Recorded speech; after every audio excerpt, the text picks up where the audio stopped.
Hi, I'm Laura. I'm a mom of 7 and a personal trainer and instructor for over 15 years now.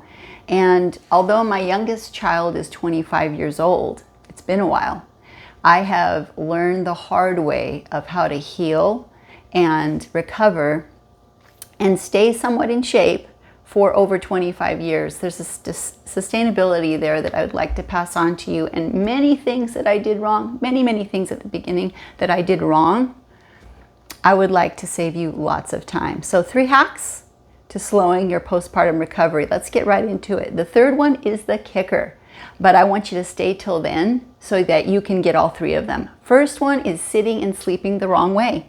So if you cross your legs a lot, which we were taught to do, right? Cross your legs a lot, or you sit with your knees together, or you even stand with your ankles crossed, that is going to cost you a lot because you're internally closing off your hips, okay? So when you're sitting on a chair and you know it's gonna be a long time, pull your glute out and pull your glute out. I know that looks funny, but I'm telling you, you will feel so much better. Sit wide, sit like a guy, knees apart. If you can't do that and it seems too unfeminine, cross one of your legs in a figure 4 stretch. This is like if you're sitting on a chair too, okay? Because the opening of the hip sockets, lean forward, woo, and you'll feel it, right? It'll really add circulation and blood flow to those hips even when you're sitting still, because you know sitting is the new smoking, okay? Sleeping, please don't sleep on your stomach. So I want you to imagine going to the weight room and picking up a 45-pound weight, the big thick ones, all right? If you've gained less weight than 45 pounds, awesome. But most of us haven't. I gained over 490 pounds in all of my pregnancies put together and lost it. So I have something to talk about, right? So when you're holding that weight around your belly, it's going to tilt your pelvis a little bit. I mean, let's get real. That's a lot of weight there, okay? Maybe not that much weight, but a lot more than just 2 or 3 pounds.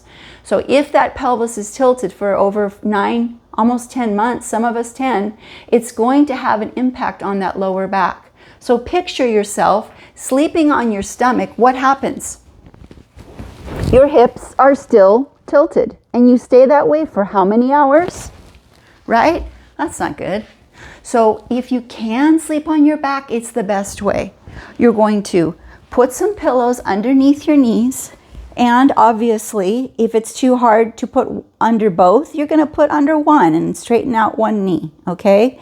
Sorry that the camera's not getting this. You're going to just bend your knees slightly, okay? One leg down. I like to, if my partner is getting annoyed with my pillows, I use one, switch to the other side after a few hours, right? This is way better than curving and tilting your pelvis. Your back is relaxing. Those tight muscles on the lower and upper back are having a chance to relax as gravity is your friend. Sleeping sideways, fine, you can do it.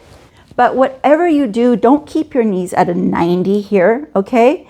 Because it's just like sitting, which is the new smoking, right? Take a pillow, pop it between your legs, easy fix, guys, and push the knees down a little bit lower so you're greater than a 90, okay? Doesn't have to be straight as long as you're stretching your hip flexor out a little bit during the night. Sleeping on a pillow is fine. Just don't cross over and sleep in this fetal position because you're rounding your shoulders. And you're doing that for a prolonged period of time. Put a pillow behind you, roll your shoulder back, and let that elbow drop. So you're not holding it, you're relaxing it. Your chest is stretching the whole time you're down in this position, all right? This is rehabilitative. So if you want to slow down your recovery, number 1, sleep on your stomach and keep your knees together when you sit, or cross them over, even worse, okay? Number 2 hack, it's a very short hack, but this hack is keep tensing up your pelvis. Keep it tense, keep it tense. Even with Kegels. Kegels will tense you up if that's all you're doing. So you need to massage your perineum, all right? You need to massage your pelvic floor. If it's with your hand, it's okay. Use some coconut oil or some organic oil and just go around that area and get it a little bit mobile, getting blood flow in there. I like to take a tennis ball and put it here and just kind of roll gently. We're talking gently, okay? And if you want more help on that, comment below and let me know what you're looking for, because it's pretty simple just to go over massage. 1 minute, 2 minutes, it'll change your world. Number 3 hack, okay? This is my pet peeve. Do as much core exercise as you can, no matter what it is. Wrong. I had a diastasis recti, 3 inches for like, I think 3 or 4 of my pregnancies, okay? Big gap. And that's not just the abs ripping, it's the membrane or connective tissue between it, the linea alba. It's stretched like plastic saran wrap. When you pull it open, when you pull it too far, you see that bubbling? It's kind of what happens here. There's a real weakness around the belly button where you could push in infinity and beyond, right? We're trying to close that up. So crunches, bicycles, leg lifts, right? All it does is push out on that already tense, already weakened, really stressed out area. Rounding your back. Watch the next time some sexy girl says, hey, do these core works. I got a really great body in 30 days or whatever. If her back is raised and her belly's pushing out as she's doing these controlled exercises, she's not getting her amazing body from the core work, okay? If you want something even more powerful than that, something that actually heals you, you're going to want to invest in some time of breathing. Breathing is life-giving. Breathing opens your lungs. Think how long you've sat like this, right? We're looking for alignment. Ear over the shoulder, over the hip, a nice straight line. If your ear is forward of your shoulder, you've got some issues with your posture and you're closing off. First of all, your rotator cuff, your heart is squishing, your organs are squishing, and it's really hard on that lower back, okay? So breathing, let's do it. Something I forgot to say about the sitting is if you're going to sit, pull your glute out, pull your other glute out, and let that nice foundation be wider, okay? So as we're breathing, we are going to pull up our pelvic floor just a little bit with a deep breath through our nose. And as we engage the lower core underneath the belly button, we're breathing in, we're pulling in the upper core.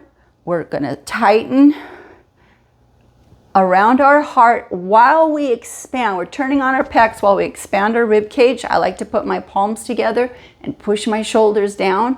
And as I'm breathing in, I want to feel the air coming up like a giant straw, even up to my neck if I can. I know that's weird, but you'll see what I mean as you feel it, right? As you hold that feeling, hold that air, you're going to feel an expanse in your heart. Okay, and then as you hold it for a couple seconds, you're going to release it with your mouth and let the air go down, relaxing the rib cage, down, relaxing the upper core, down, relaxing the lower core. And as you get into your pelvic floor, like a bowl, you're going to put a little tiny pressure just to stretch a little, just to give it a little mobility. This is very different than doing core work while you're pushing everything and intensifying it out, right? So this is very different. This is a gentle, healing, breathing exercise. That's going to heal you way faster than doing 50 crunches and then being sore for 3 days and not wanting to do anything. Remember that old story about the tortoise and the hare? Who won? Was it the fast rabbit or was it the tortoise who went slow and steady? You'll get way ahead at first. The first, lap of the race, it might not seem like it, but you will get there. And I would love to help you because I don't want to see anyone in pain. That's my passion. Thank you so much for being here. It's an honor.